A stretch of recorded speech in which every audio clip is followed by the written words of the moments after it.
தூய சக்தி டிவிகேவுக்கும் தீய சக்தி டிஎம்கேவுக்கும் தான் போட்டியே. இது ஒரு பெரிய சாபக்கேடு. ஏன்னா இது மக்களுடைய சொத்துக்களை எல்லாம் கொள்ளையடிப்பதற்காக ஒரு குடும்பம் வருகிறது என்கின்ற பொழுது அதை எப்படி தூய சக்தி என்று ஏற்றுக்கொள்ள முடியும்? அது ஒரு தீய சக்தி தான். டிஎம்கேயா அல்லது தமிழக வெற்றி கழகமா, இந்த போட்டி தான். ஆனா இப்போ மக்களுடைய செல்வாக்கின் அடிப்படையை வைத்து பார்க்கின்ற பொழுது தமிழக வெற்றி கழகம் எங்கேயோ போயிடுச்சு. வருகின்ற தேர்தலில் டிஎம்கே 3வது இடத்திற்கு தள்ளப்படுவதற்கான வாய்ப்புகள் அதிகமாக இருக்கிறது. ஒரு RSS ஏற்பாடு செய்திருந்த ஒரு கூட்டத்தில் பேசிய சீமான் அவர்கள் பெரியார் அவர்களை மையப்படுத்தி மிக இழிவாக பேசியிருந்தார். இன்று விஜய் அவர்கள் அதை பதிவு பண்ணியிருக்கிறார். நீங்கள் எந்த கடப்பாறை எடுத்துக்கொண்டு நீங்கள் இந்த தமிழகத்தில் ஒரு எதிர்வினையை உருவாக்கலாம் என்று நினைக்கின்றீர்களோ அதை உடைப்பதற்கு எங்களிடம் பெரியார் என்கின்ற கடப்பாறை இருக்கிறது என்று மிக தைரியமாக எடுத்து சொல்லக்கூடிய களங்களை அவர் எடுத்து வைத்திருக்கிறார். ஆனா முந்தைய இருக்க காலகட்ட கூட்டமும் இன்னைக்கு கூட கூட்டமும் கம்மியாயிடுச்சு இல்ல சார்? ஆமா, கம்மியா தான் ஆகும். எப்படி ஆகாது? நீங்க 1008 கட்டுப்பாடுகள் என்கின்ற கணக்கீட்டில் 1008 கட்டுப்பாடுகள் போடுறீங்க. அப்ப ஒத்துக்கிறீங்க கூட்டம் கம்மியாயிடுச்சுன்னு? கூட்டம் கம்மியாயிடுச்சு இல்ல, அதாவது நாங்க நீ குறிப்பிட்ட அளவு சொல்லியிருக்கீங்க, அந்த அளவான கூட்டம் வந்துச்சு, அதே நிரம்பி தான் நின்றுருக்கு. நாங்கள் என்ன கொடுத்தோமோ அதை விட 2 மடங்கு கூட்டம் அங்க வந்திருக்கு. அதுல மாற்று கருத்து இல்லை.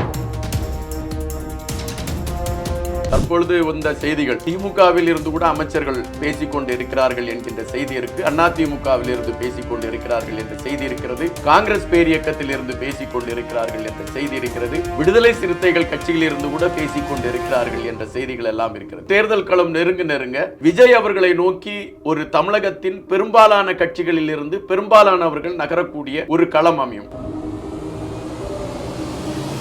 ஒருத்தர் எங்க மேல மலத்தை எறிகிறான், நாங்க திருப்பி அவன் மேல போய் மலத்தை எறிய முடியுமா? எங்களுக்கான அரசியல் களம் மக்கள் சார்ந்த அரசியல் களம். அதில் மிக தெளிவாக எங்களுடைய பயணங்கள் இருக்கிறது. இப்பொழுது நாஞ்சில் சம்பத் அவர்கள் மீது மலத்தை அள்ளி வீசக்கூடியவர்கள், அவர்கள் மீது மலத்தை மக்கள் அள்ளி வீசுவார்கள் தேர்தல் களத்தில். வேணான்னு விட்டு வச்சிருக்கிறோம். அப்புறம் உங்களுக்கு நமக்கு என்ன வித்தியாசம்?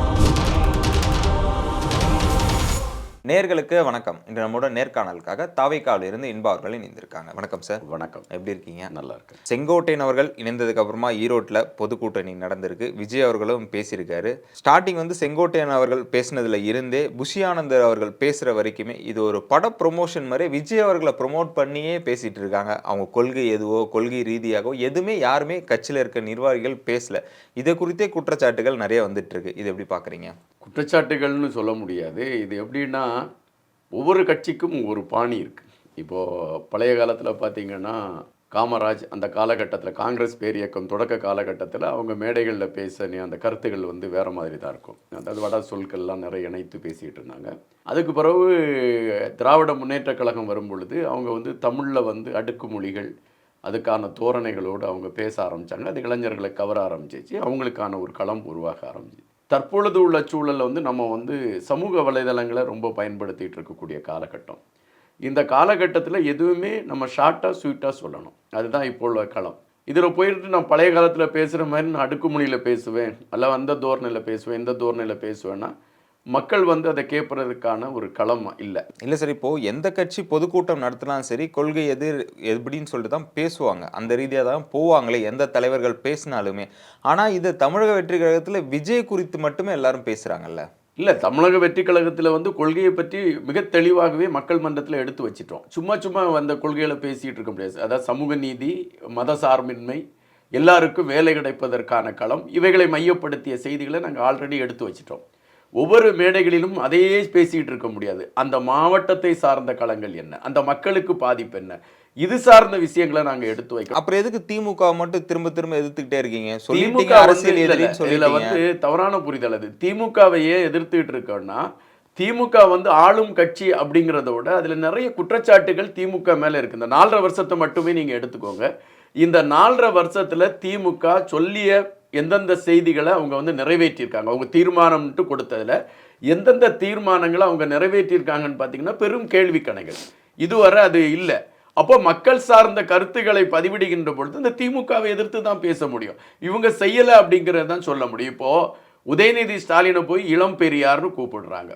ஆனால் விஜய் அவர்கள் கல்வி கடன் கொடுக்க, இந்த கல்வி விருது கொடுக்கின்ற பொழுது விஜய் அவர்களை அங்கே இருக்கக்கூடிய மேடையில் இருக்கக்கூடிய அந்த பெற்றோர் ஒருவர் சொல்லிடுறாரு, உங்களை நாங்கள் காமராஜ் வழியில் பார்க்குறோம் ஐயா அப்படின்னு சொல்லிடுறாரு. உடனடியாக எப்படி காமராஜோடு விஜய் அவர்களை நீங்கள் வந்து இணைத்து பார்க்க முடியும்னுட்டு பெரிய கொந்தளிப்பு ஏற்படுத்தினாங்க திட்டமிட்டு. இங்கே பார்த்தீங்கன்னா இளம் பெரியார் அப்படின்னுட்டு உதயநிதி ஸ்டாலின்னு சொல்கிறாங்க. உதயநிதி ஸ்டாலின் அவங்களுக்கும் பெரியார் அவர்களுக்கும் என்ன தொடர்பு? உதயநிதி ஸ்டாலின் அவர்கள் மு.க. ஸ்டாலின் அவருடைய மகன் என்கின்ற அடையாளத்தை தவிர வேறு திராவிட முன்னேற்ற கழகத்திற்காக அவர் இப்பொழுது சமீப காலங்களாக அந்த பதவி சார்ந்த களத்திற்குள் வந்த பிறகுதான் அந்த கட்சியோடு அவருடைய பயணம். அதற்கு முன்பு வரை அவர் என்ன பண்ணிக்கிட்டு இருந்தார்? இந்த மக்களுக்காக என்ன போராட்ட களத்தில் நின்னாரு, மக்கள் விஷயத்துக்காக என்னென்ன அவர் பண்ணாருங்கிறது கேள்விக்கணை. அப்படிப்பட்ட ஒருவரை போய் இவர் இளம் பெரியார் அப்படின்னு சொல்லுது வந்து எப்படி ஏற்றுக்கொள்ள முடியும்? ஆனால் விஜய் அவர்களுக்கும் நடிகர் என்ற அடையாளத்தில் தானே இப்போ கட்சிக்கு வந்திருக்காரு. தமிழகத்தில் அதாவது ஆட்சி பீடத்தில் ஏறிய கட்சிகளாக இருக்கட்டும், ஆள வேண்டும் என்று துடித்து கொண்டு இருக்கக்கூடிய கட்சிகள் அனைத்து கட்சிகளையுமே நீங்கள் பட்டியல் போட்டீர்கள் என்றால் எல்லா கட்சிகளுமே அரசியல் செய்வதற்கு நடிகர்களை, திரைப்பட கலைஞர்களை தங்களுக்கு களமாக வைத்திருந்திருக்கிறார்கள் என்பது அனைவருக்குமே தெரிந்த ஒரு விடயம். தற்பொழுது விஜய் அவர்கள் வந்து திரைப்படத்தில் நடித்து கொண்டிருந்தவர் தன்னுடைய திரைப்படத்தில் தனக்கு கிடைத்திருந்த பெருந்தொகையை விட்டு விடுகிறார். எனக்கு இது தேவையில்லை, நான் மக்களுக்காக சேவை செய்ய போகிறேன் அப்படின்னு சொல்லிட்டு அவர் மக்களுக்காக களத்தில் வந்துட்டார். அந்த மக்களுக்காக களத்தில் வந்திருக்கக்கூடிய ஒரு அரசியல் சார்ந்த களத்திற்குள் வந்திருக்கக்கூடியவரை ஒரு அரசியல்வாதியாகத்தான் பார்க்க முடியுமே தவிர நடிகர் என்கின்ற பழைய களத்தை வைத்து பேச முடியும். அப்படி பாருன்னா கலைஞர் கருணாநிதி எழுத்தாளராக தான் திரையுலகத்திற்கு அரசியல் களத்திற்குள் வருவதற்கு முன்னர் எழுத்தாளராக இருந்தார். அவர் அதிலேயே அரசியல் களத்தையும் பேசினார், எழுத்தாளராகவும் இருந்தார். உடனே கலைஞர் கருணாநிதியை எழுத்தாளர் என்ற அடையாளத்தைப்படுத்தி பேச முடியாது. அவர் திராவிட கட்சிக்கு தலைவரானார், அந்த திராவிட முன்னேற்ற கழகத்திற்கு. அப்போ அவர் திராவிட முன்னேற்ற கழகத்தின் தலைவர் அப்படின்னு தான் சொல்ல முடியும். விஜய் அவங்க வந்து அரசியல் களத்துக்கு வந்தாச்சு. அரசியல் சார்ந்து 2 வருடங்கள் அரசியல் சார்ந்த பயணத்தை எடுத்து பயணிச்சுட்டு இருக்காங்க. இப்போ அவங்களுக்கு கூடக்கூடிய கூட்டம் வியக்கத்தக்க ஒரு கூட்டம். அது இளைஞர்கள் படை ஒட்டுமொத்தமாக விஜய் அவர்கள் பின்னால் திரண்டு நிற்கக்கூடிய ஒரு களம் இருக்கிறது. ஆனா முந்தி இருக்க காலகட்ட கூட்டமும் இன்னைக்கு கூட கூட்டமும் கம்மியாயிடுச்சு இல்ல சார்? ஆமா, கம்மியா தான் ஆகும். எப்படி ஆகாது? நீங்க 1008 கட்டுப்பாடுகள் என்கின்ற கணக்கீட்டில் 1008 கட்டுப்பாடுகள் போடுறீங்க. அப்போ ஒத்துக்கிறீங்க கூட்டம் கம்மியாயிடுச்சுன்னு? கூட்டம் கம்மியாயிடுச்சுன்னு இல்ல, அதாவது நாங்க வந்து நீங்க குறிப்பிட்ட அளவு சொல்லியிருக்கீங்க, அந்த அளவான கூட்டம் வந்துச்சு, அதே நிரம்பி தான் நின்றுருக்கு. கட்டுப்பாடுகள் இல்லாமல் நீங்கள் முதல்ல எங்களுக்கு நீங்க எப்படி வேணாலும் நடத்திக்கோங்கன்னு சொல்லி பாருங்க. தமிழகத்தில் எந்த தலைவருக்கும் கூடாத ஒரு கூட்டம் விஜய் அவர்களுக்கு கூடும். அது உங்களுக்கே தெரியும், ஒவ்வொரு களங்களில் நடந்தது தெரியும். தற்பொழுது 81 கட்டுப்பாடு, 84 என்று நினைக்கின்றேன், 84 கட்டுப்பாடுகளை நீங்க விதித்து தான் இந்த கூட்டத்திற்கு நீங்க ஏற்பாடு செஞ்சிருக்கீங்க.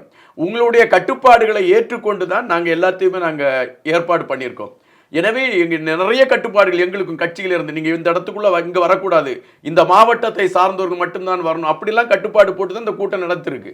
அப்படிப்பட்ட சூழல்ல நாங்கள் என்ன கொடுத்தோமோ அதை விட 2 மடங்கு கூட்டம் அங்கே வந்திருக்கு. அதில் மாற்று கருத்து இல்லை. விஜய் அவர்கள் இன்னைக்கு வந்து ஈரோட்டில் பேசும்போது எப்பவுமே சொல்ற வார்த்தை என்னன்னா டிவிகேக்கும் டிஎம்கேக்கும் தான் போட்டி அப்படின்ற மாதிரி சொல்லுவார். இப்போ வந்து பார்த்தீங்கன்னா டிஎம்கே வந்து ஒரு தீய சக்தி, இனிமேட்டு வந்து பார்த்தீங்கன்னா டிஎம்கே தீய சக்திக்கும் டிவிகேவோட தூய சக்திக்கும் தான் போட்டியே அப்படின்னு சொல்லியிருக்காருல்ல, ஒரு சினிமா டைலாக் மாதிரி. இது சினிமா டைலாக் இல்லை சார், பரவலாக பார்த்தீங்கன்னா தமிழகத்திற்கு கிடைத்த பெரிய சாபக்கேடு திமுக சார். அதாவது இப்போ இருக்க திமுக, ஆண்டு கொண்டு இருக்கக்கூடிய, நான் திமுகவை சொல்கிறேன், பழைய திமுக அந்த மற்ற தலைவர்கள் எல்லாம் இதில் இணைக்கலை. இது வந்து ஒரு பெரிய சாபக்கேடு. ஏன்னா ஒரு குடும்பத்தை சார்ந்த ஒரு அரசியல் களம் உருவாய். நீங்கள் உடனே கேட்கலாம், காங்கிரஸ் பேரியக்கத்தில் அந்த குடும்பம் சார்ந்த அரசியல் களம் இல்லையான்னு.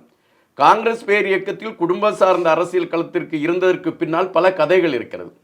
அதாவது தங்களிடம் இருந்த அனைத்து சொத்தையுமே இந்த நாட்டுக்கு எழுதி கொடுத்து விட்டுதான் நேரு போன்றவர்கள் எல்லாம் களத்திற்கு வந்தார்கள். எனவே அந்த தங்களுடைய சொத்துக்களை எல்லாம் இந்த நாட்டு மக்களுக்காக கொடுத்த அந்த குடும்பத்தை நாம் ஏற்றுக்கொள்ள வேண்டும் என்கின்ற நிலைப்பாட்டு அந்த மக்களிடம் ஏற்படுவது என்பது இயற்கை. இது மக்களுடைய சொத்துக்களை எல்லாம் கொள்ளையடிப்பதற்காக ஒரு குடும்பம் வருகிறது என்கின்ற பொழுது அதை எப்படி தூய சக்தி என்று ஏற்றுக்கொள்ள முடியும்? அது ஒரு தீய சக்தி தான். இப்பொழுது வந்து முன்னால வந்து விஜய் அவங்க பேசினாங்க, டிஎம்கேயா அல்லது தமிழக வெற்றி கழகமா, இந்த போட்டி தான். ஆனால் இப்போ வந்து மக்களுடைய செல்வாக்கின் அடிப்படையை வைத்து பார்க்கின்ற பொழுது தமிழக வெற்றி கழகம் எங்கேயோ போயிடுச்சு. என்னுடைய கருத்து கணிப்பு கரெக்டாக இருக்கும் என்றால் வருகின்ற தேர்தலில் டிஎம்கே 3வது இடத்திற்கு தள்ளப்படுவதற்கான வாய்ப்புகள் அதிகமாக இருக்கிறது என்பதுதான் நிஜம். இதுதான் உண்மை.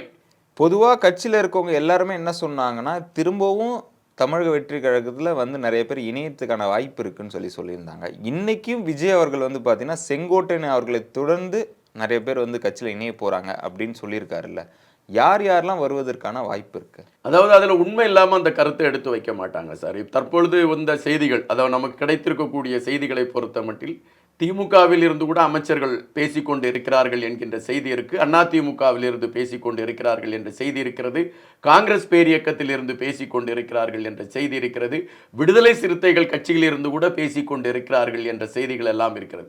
இப்படிப்பட்ட சூழலில் இன்னும் தேர்தல் களம் நெருங்க விஜய் அவர்களை நோக்கி ஒரு தமிழகத்தின் பெரும்பாலான கட்சிகளில் இருந்து பெரும்பாலானவர்கள் நகரக்கூடிய ஒரு களம் அமையும். அதற்கு காரணம் விஜய் அவர்களுக்கு மக்கள் செல்வாக்கு அதிகமாக இருக்கிறது, அல்லது போகின்ற இடங்கள்லாம் இவ்வளவு பெரிய கூட்டம் இருக்கிறது என்பது ஒருபுறம் கணக்கிடப்பட்டால் கூட ஆண்டு கொண்டு இருக்கக்கூடிய இந்த திராவிட முன்னேற்ற கழக ஆட்சியின் மீது மக்கள் கொண்டிருக்கக்கூடிய கடுமையான வெறுப்பின் வெளிப்பாடுதான் இப்படி பெரும்பாலான மக்கள் விஜய் அவர்களுடைய கட்சியை நோக்கி திரும்புவதற்கான களங்கள். அதுபோல ஒவ்வொரு கட்சியிலிருந்து வரக்கூடிய முக்கிய தலைமைகள் அதிருப்தியில் வருகிறார்கள் என்பதை விட அங்கு அவர்கள் அவமானப்பட்டு காரணத்தினாக வெளியே வரக்கூடிய களங்கள் எடுக்கக்கூடிய ஒரு சூழல் இருக்கிற. இன்னொரு எப்படின்னா, விஜய் அவர்கள் ஒரு மாற்றத்திற்கான அரசியலையும் தமிழகத்தை முதன்மைப்படுத்துவதற்கான ஒரு களத்தை நோக்கி நகர்ந்து கொண்டிருக்கிறார்.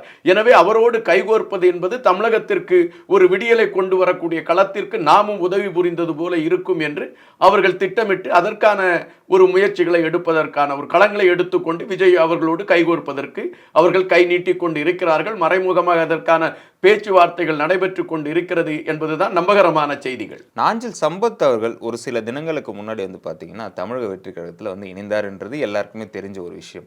அவர்கள் இணைந்த அடுத்த நிமிஷத்துலேருந்து இப்போ வரைக்குமே பார்த்தீங்கன்னா அவரை போட்டு நல்லா எல்லாருமே சரி பார்த்தீங்கன்னா விமர்சனங்கள் தொடர்ந்து வச்சுக்கிட்டே தான் வராங்க. ஆனால் தமிழக வெற்றி கழக தரப்புலேருந்து பார்த்தீங்கன்னா எந்த ஒரு மறுப்பும் தெரிவிக்கல, யாரும் ஆப்போசிட்டாகவே பேசல. அவரை ஒரு தனி மரமாகவே நிற்க வச்சுட்டாங்களா? இது எப்படி பார்க்குறீங்க? அதாவது நாஞ்சில் சம்பத் அவர்களை விமர்சித்து பல மீம்ஸ் மாதிரி பல களங்கள் வந்துகிட்டு இருக்கு அப்படிங்கிறது எங்கள் எல்லாருக்குமே தெரியும்.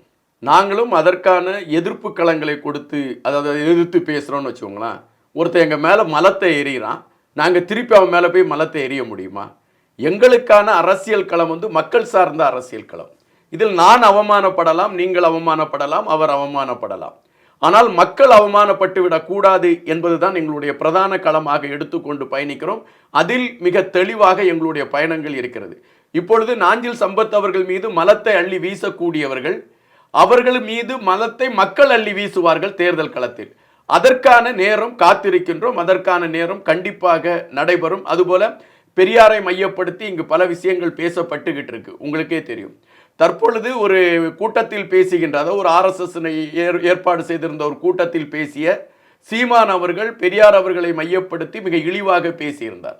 ஆனால் திராவிட முன்னேற்ற கழகத்தை சார்ந்தவர்கள் ஏதாவது அதற்கான ஒரு பெரிய எதிர்ப்பை பதிவு பண்ணார்களா என்றால் இல்லை. ஆனால் இன்று விஜய் அவர்கள் அதை பதிவு பண்ணியிருக்கிறார்.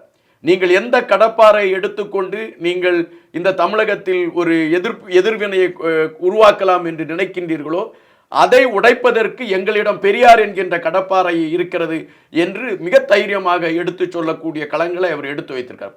எனவே எங்களுக்கு எப்பொழுது எப்படி பேச வேண்டும் என்கின்ற களம் தெரியும்.